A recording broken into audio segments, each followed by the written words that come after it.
Hello everyone and welcome to today's webinar, Choosing the Right Data Acquisition Amplifier for Your Application.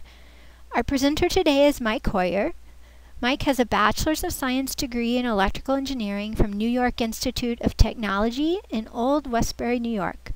Mike has over 34 years of radio broadcasting experience and over 24 years of experience as an applications marketing engineer, providing solution-oriented results to customers worldwide. We're pleased to have him present today's webinar. Welcome to the HBM Choosing the Right Data Acquisition Amplifier webinar. Now, the objective in this webinar is to first identify the problem an amplifier can enable, a great measurement, or cause havoc for the measurement, or even an unsafe condition for the user. So in this webinar, we're going to learn when it's necessary to use isolated amplifiers and the differences between balanced versus unbalanced, symmetrical versus unsymmetrical, and differential versus single-ended amplifiers. Now, our ultimate goal is to ensure that the next measurement we make is safe, reliable, and accurate by choosing the right amplifier and by also addressing some of the more common measurement parameters. Now, there are several factors to consider for making safe, reliable, and high accuracy measurements, and this webinar's focus is choosing the right amplifier for the application. However, I'd also like to briefly point out some of the other factors that are involved, such as sensors. You want to be sure and obtain the appropriate sensor, probe, divider, or any device needed to present a signal within the tolerances of the input amplifier. Also, cabling is important, not only selecting and connecting, but also placing the cable properly to minimize noise between the test point and the input amplifier. So we'll talk about some of those issues. There's also settings that need to be properly made on the amplifier, such as the input range, engineering units, some filtering, sampling rate, trigger, sweep length, and so on and so forth. We'll talk about some of those. And once you've collected all the data, you need to do some data reduction and data analysis and generate a report with your results. So that's important to keep in mind as well. Before selecting an amplifier, we first need to identify the signals to be acquired, since these will pretty much dictate the amplifier that we need. Some of the most common type of signals include voltage, anywhere from micro or millivolts to kilo or megavolts. High voltage measurements often are beyond the amplifier's input range, and you might find yourself using a passive, active, or isolated probe, an isolation amplifier, or a voltage divider. In order to measure current, you need a device to convert the current to voltage. Now, each one of these has its pluses and minuses. Current clamps, for example, are easy to use, inexpensive, but they have low accuracy. Current transformers are a good method. However, they need an extra preamplifier or power supply. And current shunts, another good method, however, sometimes difficult to install. For physical measurements, we'll need a sensor or transducer and some signal conditioning for measurements such as strain, pressure, torque, displacement, temperature, or vibration. So here's the ultimate question. Which amplifier should I choose? We've got single-ended, differential, isolated, non-isolated, balanced, unbalanced, symmetrical, unsymmetrical, and what do these terms mean? Well, we'll describe each of these and we'll show some examples and applications for each. Well, in a moment, we'll show you a variety of amplifier diagrams. However, first, let's go through a brief description of some of the common amplifier terminology that's used. We'll start with differential. A differential amp has two inputs and amplifies the difference between two inputs and rejects the common signals on both inputs. So it pretty much does two things at once. Now, often a differential amplifier is treated as an isolated amplifier, and that is not the case. We need to be careful about that. Also, balanced versus unbalanced. A balanced input describes an amplifier input stage where both input terminals expose the same electrical behavior, like resistance and capacitance. Symmetrical versus unsymmetrical? Well, quite similar to balanced. Basically, symmetrical describes the implementation if both input terminals are built using the same component in a mirrored way. They are symmetrical, and this will result in a balanced input. Then there's the single-ended amplifier. That's where one input is tied to measurement ground. Now, a differential amp can be turned into a single-ended amp by simply connecting the minus input to ground. Isolated is basically an amplifier where both inputs are isolated from earth ground. You basically have infinite resistance to ground. Now, take note that isolation can be combined with any of the above mentioned amplifier variants. We'll start off with one of the more simpler amplifiers, the single-ended or unbalanced grounded amplifier. Now, one input is connected to ground. Resistance, capacitance from each terminal to ground is different. It's often identified by using a single metal BNC connector per channel, or sometimes on other systems on a DB connector. And it can be used with standard passive probes like times 10, times 100, and so on. To acquire signal levels higher than the maximum input amplifier range, well, there are several alternative solutions for reducing the signal level, such as probes or voltage dividers. In fact, probes typically only offer about 2 to 5% accuracy. Here in the diagram, we see we've got an inline resistor acting as a voltage divider with the input resistance of the amp. It's basically a passive times 10 probe. Now, the amp itself sees a voltage input. The total input range is 10 times the voltage input. That's the input to the positive tip of the probe. Now, this can be done if the R's and C's between the probe and amp match. Again, the drawback is only a 2 to 5% accuracy rating. And you need to keep in mind that the probe compensation range needs to match the input amp capacitance. So when you're choosing a probe, you want to make sure the compensation range includes the input capacitance of your amp. Probes are most commonly used when having to connect to different signals in different locations for every test. Otherwise, a lab environment measuring maybe the same test point each time, you can achieve about a 0.1% or greater accuracy using a high accuracy permanently connected voltage divider. No matter what method you end up using to reduce the voltage to a single-ended amplifier, you still need to take extreme care so that the high voltages are not exhibited on the ground or outer shield connector. I remember in my early years as a design engineer, I attempted to measure the output voltage of an AC regulator with I think it was like a times 10 or times 100 single-ended probe. All I can remember is seeing smoke and I tripped the breaker. Floating the instrument is also an unsafe practice and unfortunately too common. Basically, floating an instrument is a method of disconnecting the earth ground. You may have seen those gray ungrounded adapters that you can place on the end of a power cord. That's a safety issue. It's unsafe for the user, causing potential lethal voltages on the system's chassis. It's also unsafe for the instrument. You're subjecting internal electronics and the power supply to additional stress, causing operational problems and a measurement quality issue because the instrument no longer has reference to ground. Here we still have the single-ended grounded amplifier, but now we've added an isolated sensor. The signal wire and return wire are connected to the amp, and the return wire is normally the cable shield and connected to the amp ground. Problem here, cable shield is part of the signal path, and any noise exhibited anywhere on the shield is added to the signal.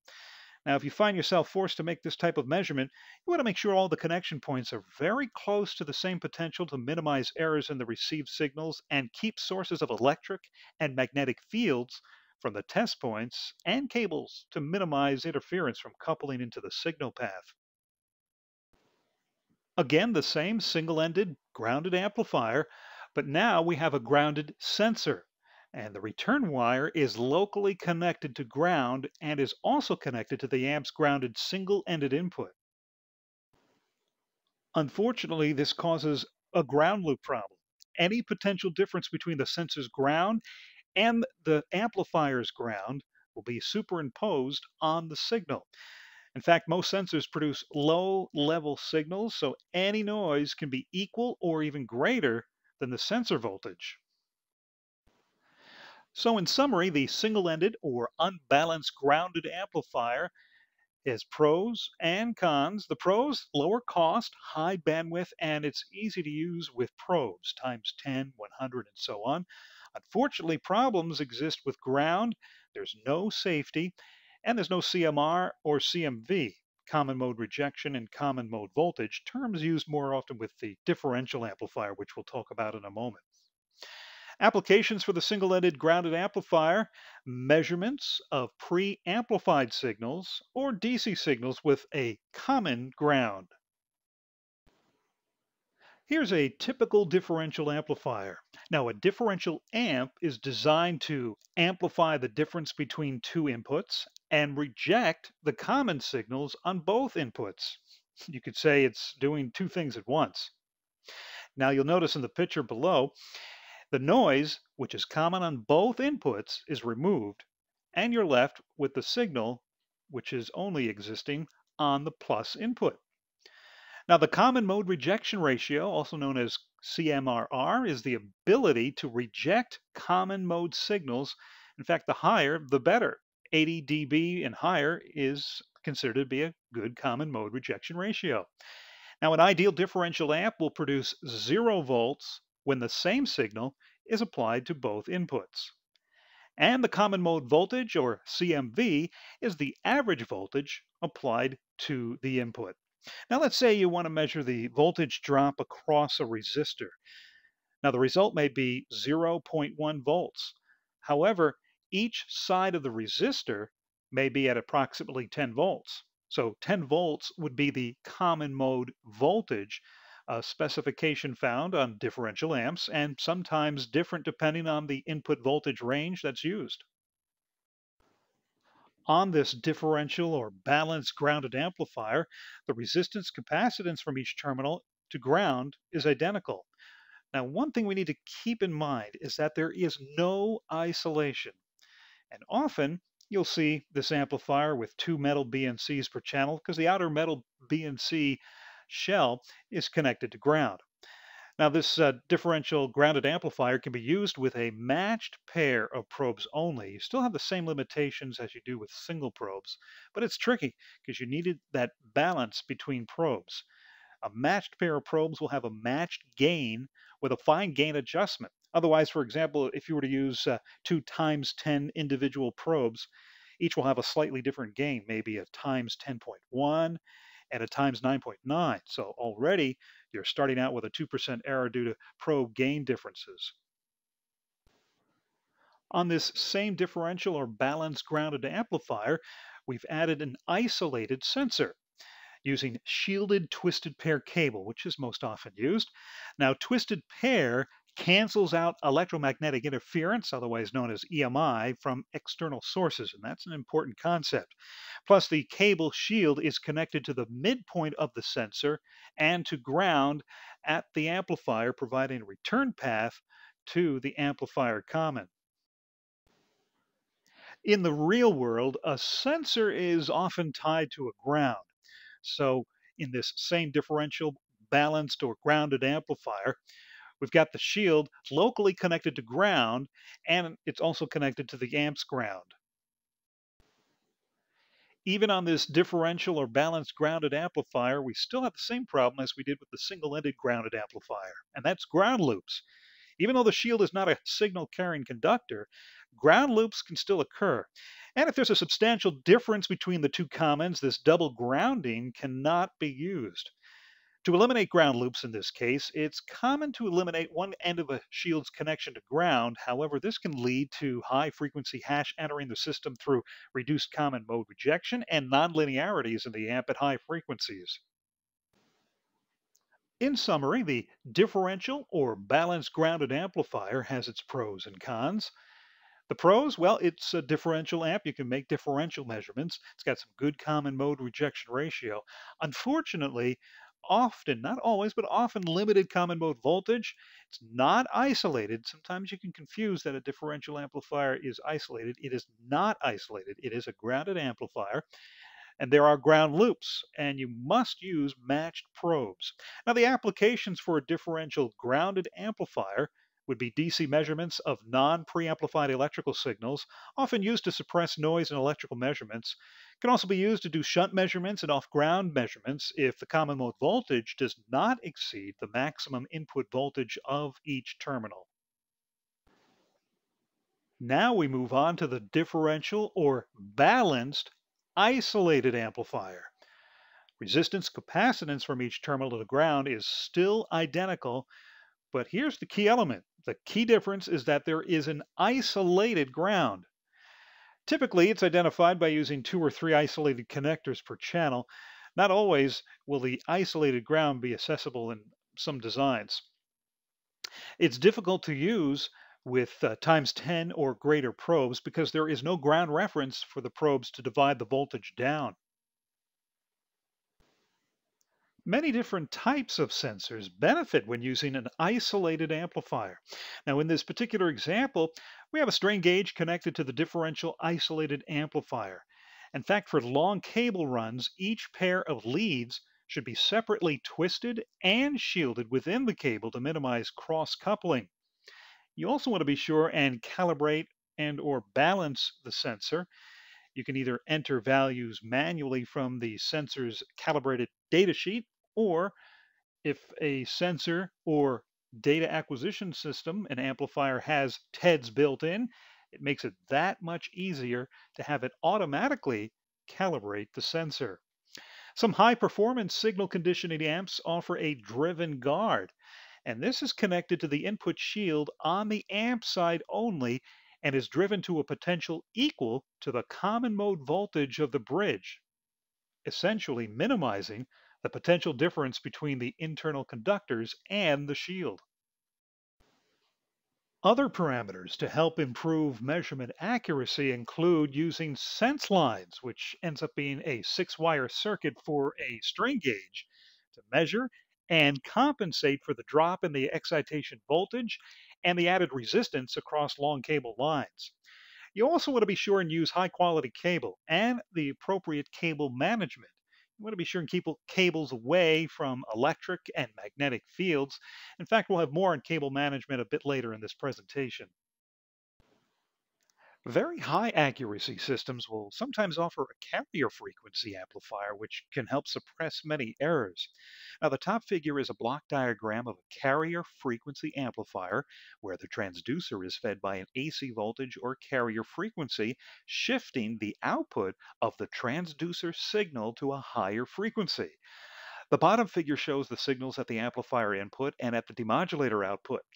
Now here you can see the static number 2 and dynamic number 2 measuring signals with the carrier frequency. Many error signals are close to 0 Hz, like amplifier offset number 4, 60 Hz power line interference number 5, noise number 6, and so on. Now after demodulation, the signals change place. The static and dynamic measuring signals number 1 and 2 are near 0, whereas the original frequencies near 0, like number 4, 5, and 6, are transformed to the carrier frequency. For example, if a mechanical 60 Hz vibration signal needs to be measured and there's also a power line inducing 60 Hz error signal at the same time, well, both signals can easily be separated. Now, referring to the top figure, the 60 Hz power line interference is dampened by the bandpass, then frequency transformed in the range of the carrier frequency by the demodulator, and finally suppressed by the low-pass filter, whereas the mechanical 60 Hz signal, which is now at the carrier frequency, passes through the bandpass, is frequency transformed to 60 Hz by the demodulator, and then passes the low-pass filter undamped at the output. It's important to note that low capacitance symmetrical cable is absolutely essential for carrier frequency amplifier techniques in addition to low resistant cable, especially for long cable runs. In summary, the differential or balanced isolated amplifier has many more pros than cons. It's got good common mode rejection ratio, high safety, eliminates ground loops, and good common mode voltage. The only cons include, well, difficulty to use with times 10, 100,000 times probes, and so on, and it's more expensive. Now, the applications include differential measurements with high common mode voltage like shunt measurements, measurements in noisy environments, sensor measurements, safety critical electrical signals like in power plants, and electrical signals with difficult ground potentials in heavy industries. We move on to the single-ended isolated amplifier, or unbalanced, isolated, or unbalanced differential amplifier. Nonetheless, none of the inputs are connected to ground. It's used for safety and to avoid ground loops. It's typically used in isolated acquisition systems and very often identified by using a single plastic isolated BNC connector. You can do differential measurements, however, it's difficult to use with probes with limited common mode rejection, yet it offers the best common mode voltage, avoids ground loops, and allows for a safe measurement for both the system and the user since it's isolated from ground. Here's a quick example using our single-ended isolated amplifier. The best passive probe to use with an isolated input is a high voltage DC probe. We have 250 volts isolation on this amplifier, for example, and the voltage division is done externally in the probe to maintain accuracy. Now the input range is plus minus 1000 volts, but only from plus to minus on the probe, not in reverse. The isolation voltage of the amplifier is plus minus 250 volts peak. Now in theory, if only plus would be connected to 1000 volts, the minus would float up to 1000 volts as well, as there is no reference for the divider. Now in practice, leakage currents are there, which in many cases prevent this. One must be very careful, though, not to inject any high voltage signals beyond the limits of the amplifier on the minus input, since there's no attenuation on the minus side, only on the plus side. In summary, the single-ended isolated amplifier can be used as a differential amp. It eliminates ground loops, has high safety, and some of the best common mode voltage up to the isolation voltage. Now the cons, it's more expensive, it's difficult to use with probes, and it has limited common mode rejection ratio. Applications include differential measurements with high common mode voltage like shunt measurements, safety critical electrical signals like in power plants, electrical signals with difficult ground potentials like in rolling mills or other heavy industries. Here's what I call the ultimate isolated amplifier. It offers complete fiber optic isolation. Even though this may be a more expensive option, it's often necessary in high voltage and or high current environments. In this particular example, the letter M is the isolated fiber optic connection between the test cell on the right and the control room on the left, offering practically infinite isolation between the 2 points. Now, since the transmitter L is battery operated and fiber optically isolated, there's no electrical and or ground connection between the test cell and the control room. To review the different amplifiers we went over, there's the single-ended grounded amplifier. It's cost-effective, small, offers high bandwidth. It's easy to use with probes, but it does have ground problems, offers no safety, no common mode rejection, and no common voltage. The single-ended isolated amplifier or unbalanced differential can do differential measurements. It's expensive and large, difficult to use with probes, offers limited common mode rejection, but some of the best common mode voltage, and allows you to avoid ground loops and offers high safety. The differential amplifier with common to ground is widely used in data acquisition, offers some good common mode rejection ratio, and limited common mode voltage. The key point here is that you do not want to mix this with isolation, since it is not isolated. You still have ground loops and not fully safe as isolation. Now, the differential amplifier with the isolated common is safe. It's a little more expensive. It's larger. It offers some good common mode rejection ratio and some of the best common mode voltage, and it's very difficult to use with probes. At this point, I'd like to touch on some of the other important parameters to consider when choosing an amplifier for your application. Now, for example, sample rate and bandwidth, that's pretty much based on the highest frequency component of your signal. Now, in most cases, sampling is best at least 10 to 20 times the highest frequency of your signal. The faster the sample rate, the better the representation of the original signal. Now, aliasing occurs when the sample rate is less than 2 times the highest frequency component. In the diagram below, you can see how undersampling causes errors. We've got a 5 kilohertz input signal. We're sampling at 8 kilohertz, and the result is a displayed 3 kilohertz low frequency signal. That's because we're sampling significantly less than 2 times the highest frequency component, in this case 5 kilohertz. In data acquisition systems, there are two basic filters used: anti-aliasing filters and signal filters. Now, the essential ones are known as anti-aliasing filters because they offer some great protection against aliasing, and they're basically preventing signals faster than half the system sample rate from being undersampled. Optionally, you can use signal filters. They're typically used to suppress unwanted frequencies or noise, and some examples include suppressing high frequency noise injected into the lead wires, and you need sometimes to do some trial and error. Often it's not known what the trouble frequencies may be, but you need to use some care not to disturb the original signal. Now, filters do offer some drawbacks. Each filter delays the signal. This is called phase shift. And using the same filter and sample rate on all channels should eliminate phase shift. Now, there are two basic types of filters. There's many different kinds, but the two basic ones are Bessel, usually used for the time domain analysis, and Butterworth is usually used for a frequency domain analysis. Just one more slide on filters. The ideal filter allows signals up to a certain frequency to pass and blocks everything above that frequency.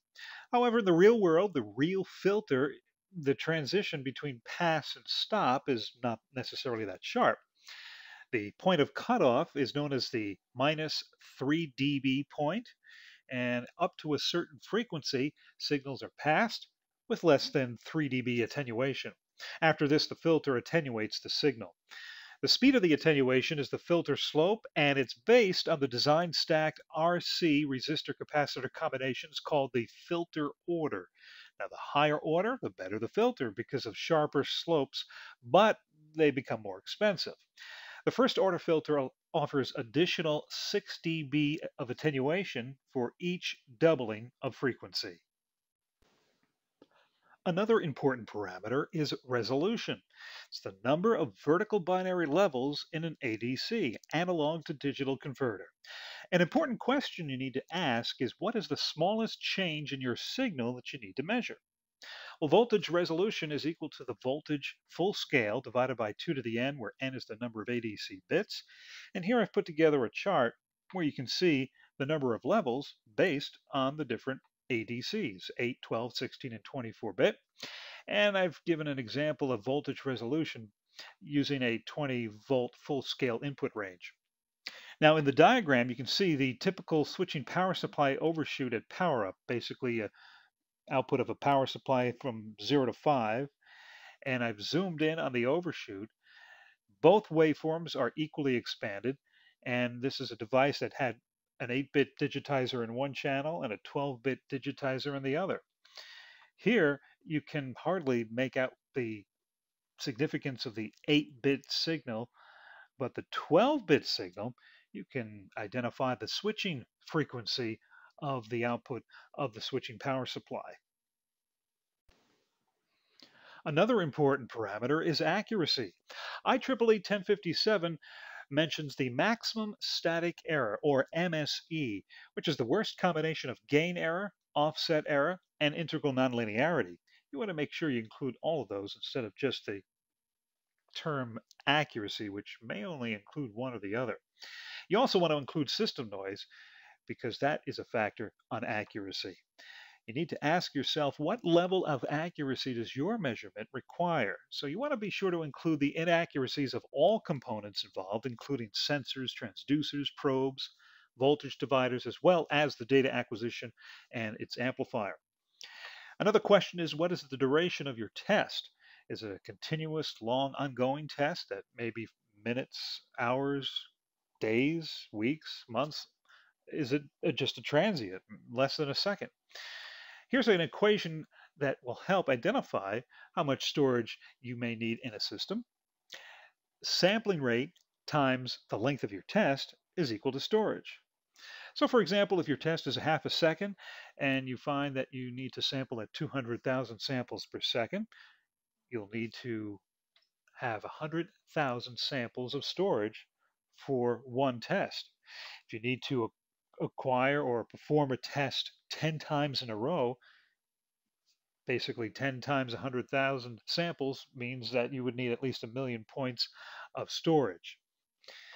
Triggering, another important parameter. That helps identify when to start the acquisition or start acquiring data, or maybe change sample rates. Maybe you're going to sample at a slow rate, and then when a more important trigger comes along, you need to increase or change your sample rate.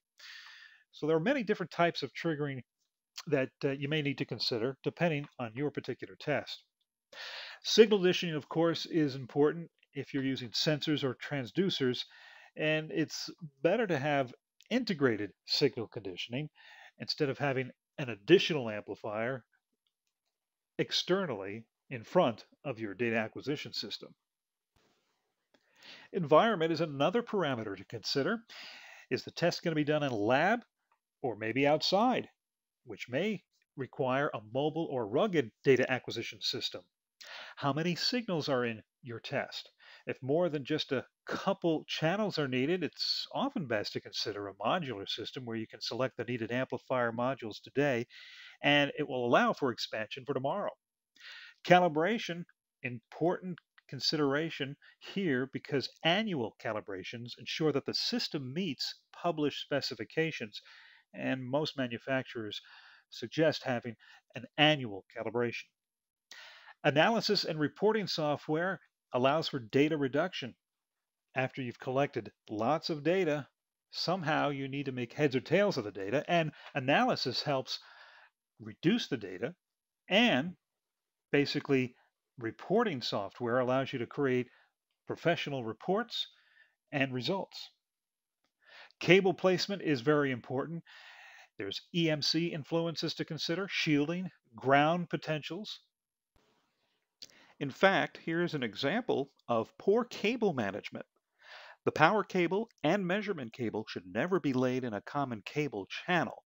You want to make sure the measurement cable is at no point laid in parallel to the power cable, and you want to ensure clean separation, especially in the control cabinet.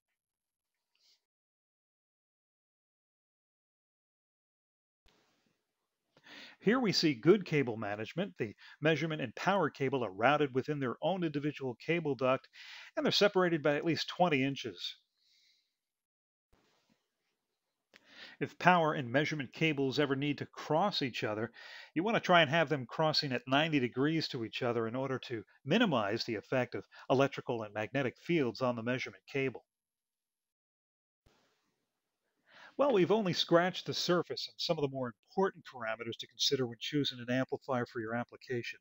However, I hope this information has helped you in making a safe, reliable, and accurate measurement.